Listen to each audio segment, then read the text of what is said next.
Hi everybody, Carol here. Welcome. Today I'm going to be making this card. It's called an Interlocking Concertina Card.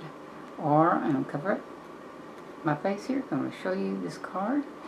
Or an interlocking accordion card, some people call it. I've seen it a lot on the internet and like it so much. So I thought I would show it to you and show you how to make it. It is a labor of love. It has a lot of parts and bells and whistles to it, and in some cases you can use less if you want to. So, but I will have the instructions, the actual measurements for you at the end, somewhere during the video, probably at the end. But anyway, hope you like it. I'm going to turn the camera down now and show you the papers I used to start off with. I went back and took some more videos of the card after putting it on a flat surface instead of trying to juggle it in my hands. So anyways, and I will apologize if you can hear the noise. The yard's being mowed, so I'm sorry for that. But anyway, these are the papers that I used. I ended up only using 2 of them. And these are the big back sheets of the card base. And I'll show you the measurements in a minute, and then that's the little piece that does the weaving in and out. And ultimately, this is basically the way the card will look. We'll have the 4 black triangles, and actually I go back and cut this shorter. I end up cutting it, this was a 1/7 inch, so it would be a 5x7 card, but I cut it down to 6 because I need to get that through my die cutting machine, and that's the only way I could get it through. But you'll see that in a minute. So there are the main colors. I just have a little sample of the red. I will do something different with that on both of those squares, and then the little strip that does the weaving through the open windows, which you'll see. These are the tabs on the end of that, and that's the other paper, and then the little 2 middle pieces, and it will have the little sayings, the greetings, the sentiments. And so they'll all get glued together and stuck down, and those are the measurements just briefly. You can go back and pause it later if you'd like to do that and see them.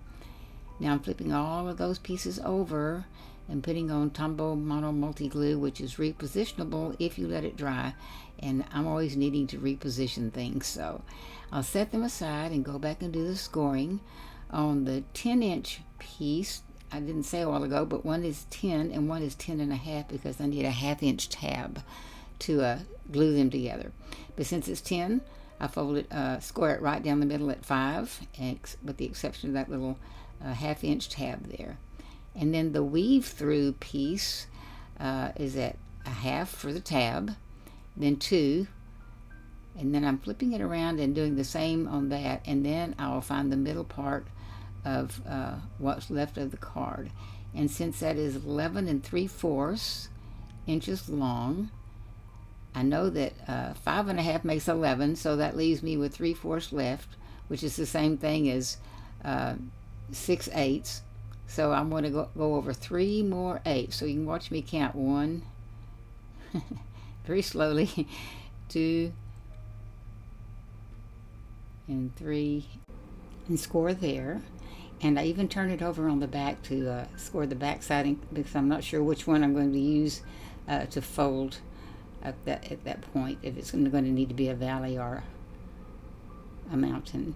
So here I'm back to cutting out the windows on the base card, and I'm just measuring to see exactly from cutter to cutter, the middle of that little plate where the actual blade is. And so I'm measuring it out. I'm trying to keep it centered.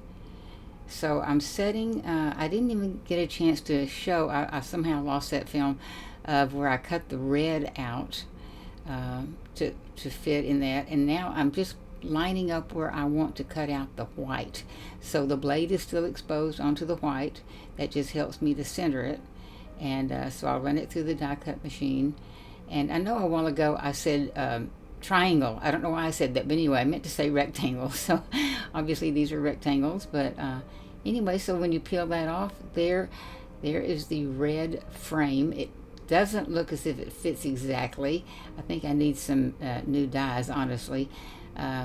This didn't come up with the exact shape that I wanted, and I guess my dies were limited in these. But anyway, so now I'm going to go back, cut out another one, and then I'm going to go back and cut out a black frame, putting the two nesting dies together, the same size there, next in line, I should say, and out of the set. And so that'll cut me a very thin black frame. And you'll see it again as I pull it off here. And I'll set aside the middle black rectangle, which could certainly be used somewhere else someday, maybe. And so then that's the way it will look. And I work with it and twist and turn until I get it to fit there pretty good. And I'll have to glue all that down. So here we go back again to show this will be the outer edges of this.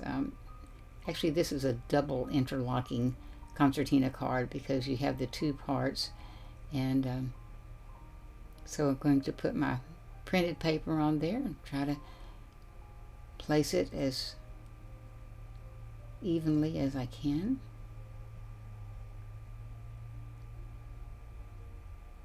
And there go the red frames.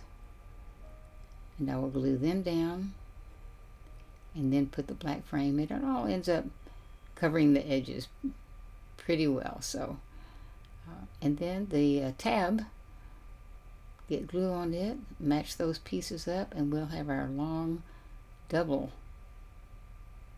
concertina card. And I'm just folding those in to show you the shape and try to get them to have muscle memory, although they don't have muscles, but trying to get them to remember that shape and go back to it. So now the little weaving strip, same way, we have our 1/2 inch tabs, and then the little skinny 1.5 inch piece, and of course the black and the print are even smaller, and then smaller again.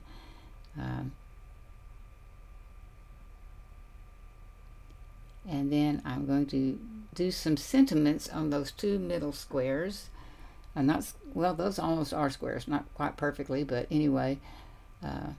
And then I'm going to stamp a sentiment for the cover of the card, the first page, the front page. So I like to do, it's an old time thing, but I like to do it. It's been around a long time.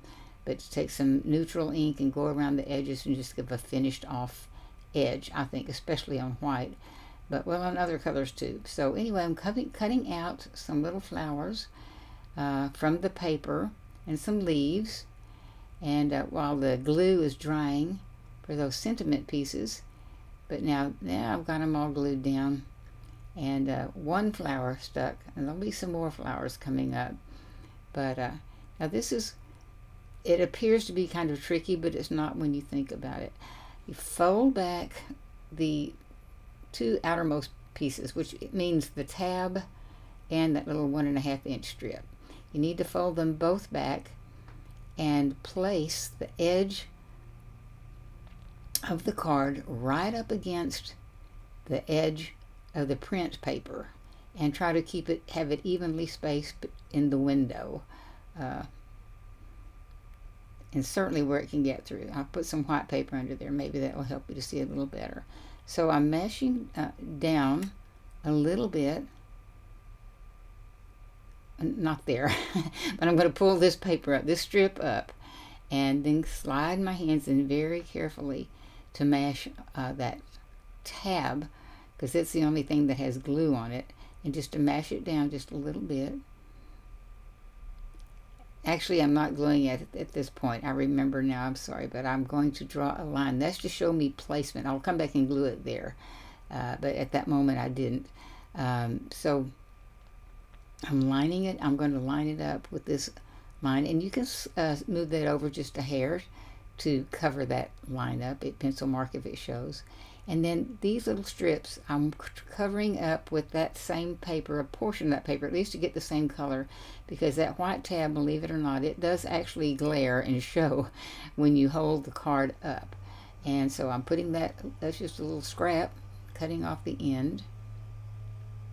And then I'm going to turn it over and do the other end the same way with another little scrap, just a 1/2 inch wide. And you will see it later. I'll point out how that makes a difference. Now I'm going to put the glue on that and fold that tab back, put some glue on it, on both tabs actually. And while I'm letting that dry, because that might have to be repositioned, I'm going back and putting the cover, and I made the cover, the black piece, a little bit bigger than the actual card. And I'll show you that in a minute, but I wanted to be sure all the white pages were covered from the inside. And then there's my little sentiment with some black, and then I just stuck it on actually I put the piece of red between the two, black and white, and glue that down. You could absolutely do anything on that for a front cover. And then cut off the excess, and there's that little black piece that's overhanging, and it's still sticky actually. And so I'm going to go back and put a very thin little piece of black paper, just a strip there to cover up that glue, to keep it from being so sticky. But it makes a nice look for the cover, and to be just a little bit bigger than the inside pages. So now I'm ready to glue. I was ahead of myself a while ago, but now I'm ready to glue this down. Put the strip down exactly where that pencil mark is, and I just barely pressed it down with glue, and I'll go back and press it more. And then you thread it through and do the same thing with the right hand side. Fold those two pieces back, the tab and the 1.5 inch piece. You can see the 1.5 inch piece there to the left and how that paper does show.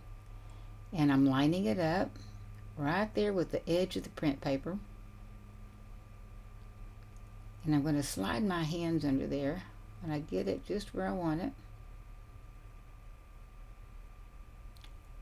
And mash that tab down. I'm not mashing the whole thing. The glue is only on the tab, so I'm reaching in there and really trying to get that glued down nice and tight, because that's going to be opened and closed and opened and closed. So I'm doing the same thing, going back and this time and reinforcing that first glued tab. And lo and behold, that's what it looks like. I just think it's beautiful and so different. And it is a labor of love. There's a lot to do.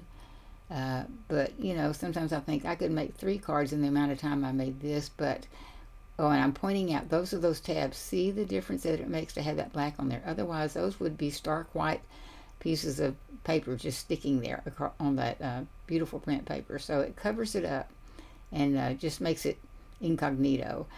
And but anyway, it's, you know, as far as making one card, sometimes it's just, to me, worth it to have one that is really special.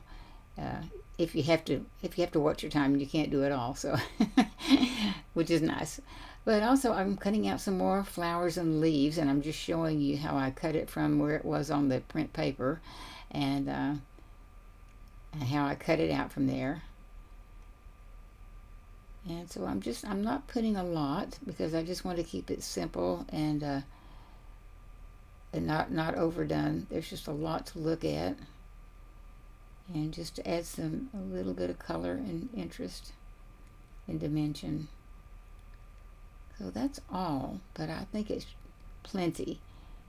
That's just my personal opinion. But so there we go. After all that is what you end up with, and you just need room in that window for the little strip to be able to flow through freely.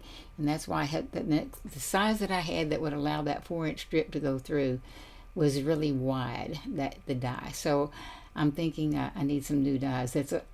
But I could experiment with different sizes. So, and there's your room on the back to write your notes, anything you might want to say. You have plenty of white on the back. So that is it. It fascinates me how it opens and closes. I just love it. So I hope you do too. You might want to give this a try. It's I don't know, I just think it's so pretty. And try different color papers. I like the dark, but then also I might try to make one with some light bright colors too. So I don't know, but thank you so much for joining me, and I hope you enjoyed it, as I said before. And please come back soon. I should have another one out before too terribly long. So till then, have a wonderful day, and we'll see you. Bye bye.